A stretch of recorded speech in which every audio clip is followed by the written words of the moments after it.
کبیرہ شراب سے بچو، نشوں سے بچو، جھوٹ سے بچو، جھوٹ سے بچو، جھوٹ سے بچو، جھوٹ سے بچو۔ میرے نبی نے فرمایا میرا امتی ہر گناہ کر سکتا ہے، ایک جھوٹ نہیں بول سکتا، ایک دھوکہ نہیں دے سکتا۔ دھوکہ نہ دو، خاص طور پر یہاں کے لوگوں کو دھوکہ دینا تو بہت بڑی گراوٹ ہے۔ یہاں کی حکومت نے تمہارے ساتھ کیا کچھ نہیں کیا، تم انہی کو دھوکہ دو۔ ٹیکس بچانے کے لیے جھوٹ بولو، کتنے پیسے بچا لو گے؟ جھوٹ بول کے تم نے سارا ملک بچا لیا تو اللہ کی قسم گھاٹے کا سودا۔ پیسہ نہ بچاؤ، سچ کو بچاؤ۔ سچ پراپرٹی ہے، پیسہ پراپرٹی نہیں ہے، سچ پراپرٹی ہے۔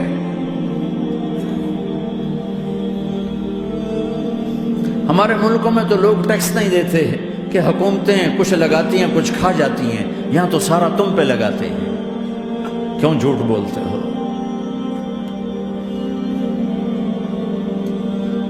کیوں دھوکہ دیتے ہو؟ احسان دانش کی کتاب زندگی میں ایک واقعہ میں نے پڑھا کہ جب انگریز کی حکومت تھی ہندوستان پہ تو ایک دلی میں ایک گرو تھا جو جیب کترا تھا، اس کے آگے چیلے تھے جو جیب کاٹ کے کمائی دیتے تھے۔ تو ایک دن ایک اس کا چیلا یعنی ایک لڑکا 2 روپے لے کر آیا، تو اس کے ٹیچر نے اس کو ڈانٹا کہ اتنے تھوڑے پیسے آج لائے ہو، صرف 2 روپے۔ تو اس نے کہا استاد جی آج بڑا موٹا مال پکڑا تھا، آج ایک انگریز کی جیب کاٹی تھی، بڑے پیسے تھے۔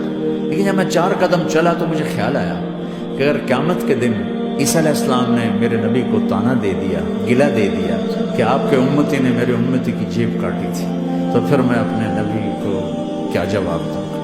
اور میرا نبی میری وجہ سے شرمندہ ہو کہ بس اس شرم میں جا کر میں نے اس کو واپس دے دیے اور یہ اپنے کے 2 روپے کھسکا کے لایا ہوں۔ تو وہ گرو نے اس کو 10 روپے انعام دیا، کہ بیٹا یہ تیرا آج کا انعام ہے کہ تو نے خوب کیا۔ تو تمہارا ان لوگوں سے واسطہ ہے، عیسیٰ علیہ السلام تانا دے بیٹھے تو کدھر جاؤ؟ جھوٹ نہ بولو چاہے سب کچھ دینا پڑ جائے، جھوٹ بول کے پیسہ نہ بچاؤ، دھوکہ دے کے کاغذات نہ بناؤ۔ یہاں کی لڑکیوں سے اس لیے شادی کرنا کہ میرے کاغذات بن جائیں، اللہ کے واسطے ایسی ذلت کے کام نہ کرو۔ میرے نبی نے فرمایا جس نے دھوکہ دیا میری امت سے نکل گیا۔ نماز چھوڑنے پر کہا اس نے کفر کیا، جس نے نماز چھوڑی کفر کیا، اور جس نے دھوکہ دیا میری امت سے نکل گیا۔ من غش فلیس منا، جھوٹ نہ بولو، دھوکہ نہ دو، سب کچھ چلا جائے جانے دو، سچ کا ساتھ نہ دو، سچ کا ساتھ دو۔ ابن خراش رحمۃ اللہ علیہ کے بارے میں مشہور تھا، زندگی بھر کبھی جھوٹ نہیں بولا۔ حجاج کا زمانہ، ان کے 2 بیٹے حجاج کے خلاف جنگ میں شریک ہو گئے، پھر ان کو شکست ہوگی، وہ بھاگ گئے، پھر چھپتے چھپاتے گھر پہنچ گئے۔ سی آئی ڈی نے بتایا کہ وہ گھر آ گئے، تو حجاج نے کہا آج ابن خراش کا امتحان لوں۔ ان کو بلا لیا، کہنے لگا ابن خراش تیرے 2 بیٹے ہمارے خلاف جنگ میں شریک ہوئے تھے، وہ بھاگ گئے تھے، ان کی کوئی خبر ہے کہاں ہے؟ تو انہوں نے مسکرا کر فرمایا کہ حجاج زندگی موت تو اللہ کے ہاتھ میں، گھر آ چکے ہیں، گھر میں ہیں، ابھی یہیں چھوڑ کے آئے ہوں۔ تو حجاج نے کہا تیرے سچ پر تیرے بیٹے تجھے ہدیہ کرتا ہوں، اگر تو جھوٹ بولتا تیرا سر بھی اڑا دیتا، تیرے بچوں کا سر بھی اڑا دیتا، تیرے سچ پہ تجھے تیرے بیٹے تحفہ دیتے۔ مسلمان جھوٹ نہیں بولتا۔ چند پاؤنڈ کی خاطر تم کاغذات میں ہیرا پھیری کرو، ڈرو اس دن سے جس دن اللہ کے سامنے کھڑا ہونا ہے۔ یہاں کے پیپر بنانے کے لیے یہاں کی لڑکیوں کو دھوکہ دو، ڈرو اس دن سے جس دن اللہ کے سامنے کھڑے ہونا ہوگا۔ عیسیٰ علیہ السلام کا تانا اگر گلا آ گیا نبی کو تو کدھر جاؤ گے؟ سچ کے ساتھی بنو، سچ کے ساتھی بنو، سچ کے ساتھی بنو۔ ٹیکس دینا پڑے دو، دینو، تم پہ خرچ ہوتا ہے۔ ایک طرف 4 پیسے ہیں، ایک طرف سچ ہے، کہ مسلمان سچ بولتا ہے، جھوٹ نہیں بولتا۔ ایک دفعہ سہارنپور میں جھگڑا ہو گیا، ایک جگہ تھی ہندوؤں کی، مسلمانوں نے قبضہ کیا ہوا تھا، تو ہندوؤں نے کیس کر دیا، انگریز کا زمانہ تھا، عدالت، وہ مسجد بنانا چاہتے تھے، ہندو مندر بنانا چاہتے تھے، تو دونوں طرف بات تپی ہوئی، تو آخر وہ جج نے کہا بھائی کوئی ایسا آدمی ہے، ہندوؤں سے کہا، جو گواہی دے دے تو اس کی گواہی تم قبول کر لو گے؟ اور مسلمانوں سے بھی پوچھا تو ہندوؤں نے کہا جی ہاں، مفتی مظفر حسین صاحب اگر گواہی دے دیں کہ زمین مسلمانوں کی ہے تو ہم دے دیں گے۔ تو مسلمان بڑے خوش ہو گئے، مفتی مظفر تو آخر مسلمان ہے تو ہمارے حق میں گواہی دے گا، تھا ان کا قبضہ ناجائز۔ تو جب وہ عدالت میں تشریف لائے مسلمان بڑے اطمینان کا، ہن جناب ساڈے حق میں فیصلہ ہونا، چونکہ آج کل صرف سچ کو کون دیکھتا ہے۔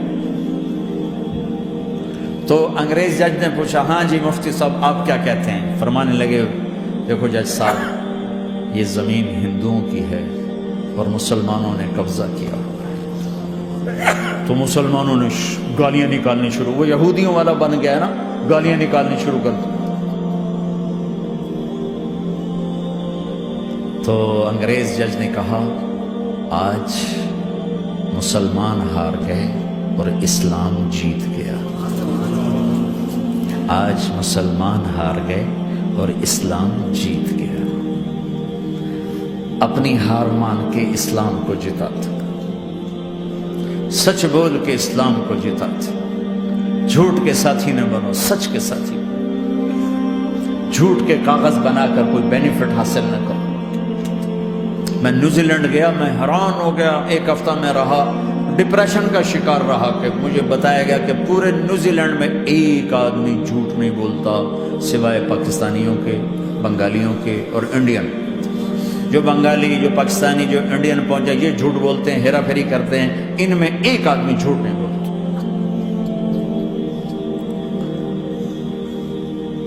سچ تو ایک عالمی صفت ہے، جو اللہ کو نہیں مانتا وہ بھی کہتا ہے سچ بہت اعلیٰ چیز ہے۔ اور تمہیں تو تمہارا نبی کہہ رہا ہے الصدق ینجی والکذب یہلک، سچ نجات دیتا ہے، جھوٹ ہلاک کرتا ہے۔ آپ تشریف لے جا رہے تھے، آپ کو آواز ہے یا رسول اللہ، آپ نے ادھر ادھر دیکھا کوئی نظر نہیں آیا، پھر آواز ہے یا رسول اللہ، پھر آپ نے دیکھا تو ایک ہرنی آپ کو پکار رہی تھی، ہرنی وہ بندھی ہوئی رسی کے ساتھ۔ تو آپ اس کے قریب گئے، کیا ہوا؟ کہیں آپ کا ساتھی مجھے پکڑ کے لایا ہے، میرے چھوٹے چھوٹے بچے ہیں، بھوک سے وہ تڑپ رہے ہوں گے، آپ مجھے چھوڑ دیں، میں ان کو دودھ پلا کے واپس آ جاتا ہوں۔ اب وہ پرائی چیز ہے۔ تو آپ نے کہا اگر تو واپس نہ آئی تو پھر؟ کہ اگر میں واپس نہ آئی تو اللہ مجھے آگ میں ڈال دے، جہنم۔ تو آپ نے اس کی رسی کھول دی اور خود وہیں بیٹھ گئے۔ وہ دوڑتے دوڑتے پہاڑوں میں غائب ہو گئے اور آپ وہیں بیٹھے رہے۔ کچھ دیر کے بعد آپ نے دیکھا وہ پہاڑ سے اتر کر آ رہی تھی کہ یا رسول اللہ میں حاضر ہو گئی۔ تو آپ نے اس کو رسی سے باندھ کے وہیں کھڑا کر دیا اور خود وہیں بیٹھ گئے۔ تھوڑی دیر ہوئی تو وہ آ گئے شکاری جو نے شکار کیا تھا۔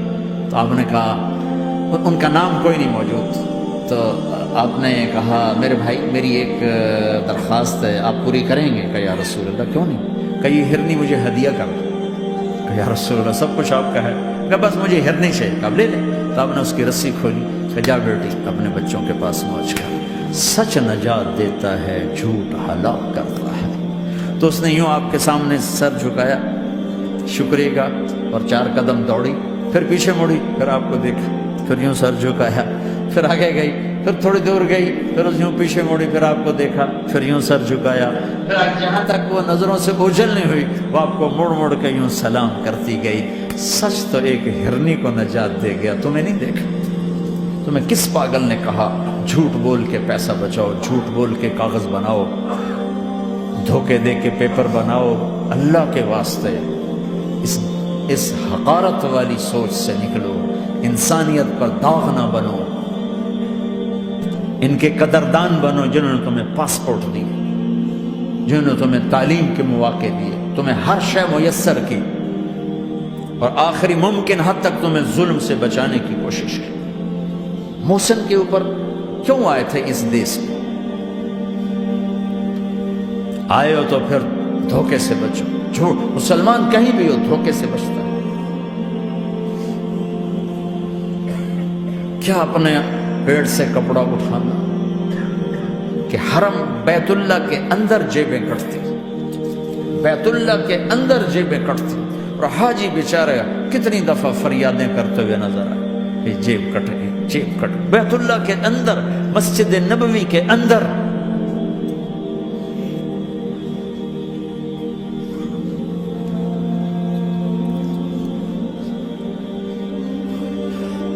سوال ایسے نہیں آتا 3 کام جو کرے گا کبھی عزت نہ دیکھے گا، 3 کام جو کرے گا کبھی عزت نہ دیکھے گا، 3 کام جو کرے گا کبھی عزت نہ دیکھے گا، اور 3 کام جو کرے گا کبھی ذلت نہ دیکھے گا، 3 کام جو کرے گا کبھی ذلت نہ دیکھے گا، 3 کام جو کرے گا کبھی ذلت نہ دیکھے گا۔ جو جھوٹ بولتا ہے، جو ظلم کرتا ہے، جو دھوکہ دیتا ہے، جو جھوٹ بولتی ہے، جو ظلم کرتی ہے، جو دھوکہ دیتی ہے، عزت کے خواب دیکھنے چھوڑ دے، ذلت مقدر ہے اس جہان میں اس جہان۔ قوم ہو، فرد ہو، عورت ہو، مرد ہو، ظلم ہے، جھوٹ ہے، دھوکہ ہے، رب ذوالجلال کی قسم ذلت کے سوا کچھ نہ ملے گا۔ جو سچ بولتا ہو، جو عدل کرتا ہو، جو دیانتدار ہو، اس کے لیے عزت مقدر ہو گئی، ہو گئی، ہو گئی۔ سچ ایک فرد میں ہے، عدل ایک فرد میں ہے، دیانت ایک فرد میں ہے یا ایک قوم میں ہے، انہیں عزت دینا یقینی ہو گیا۔ میرا اللہ انہیں دے کے رہے گا، چاہے وہ اللہ کو مانتے ہیں چاہے اللہ کا انکار کرتے ہیں۔ آگے آخرت کا مسئلہ الگ ہے۔ یہاں قوم، فرد، قبیلہ، کوئی مذہب، پتھر کا پجاری، آگ کا پجاری سچ بولتا ہے، ظلم نہیں کرتا، دیانتدار ہے، اللہ کی قسم اللہ اسے عزت کی زندگی دے گا۔ رات کا تہجد گزار، دن کا روزے دار، کہیں ظلم کرتا ہے، کہیں جھوٹ بولتا ہے، کہیں دھوکہ دیتا ہے، ذلت اس کے ماتھے پہ لکھ دی جائے گی، اور موت کے بعد کی ذلت بھی ساتھ اٹھے گی۔ تو اللہ کو راضی کرو، کیسے؟ کبیرہ گناہوں سے بچ کر، اس کے سامنے سر جھکا کر۔ دوسرا کام، اللہ کے بندوں کے ساتھ معاملہ کرو۔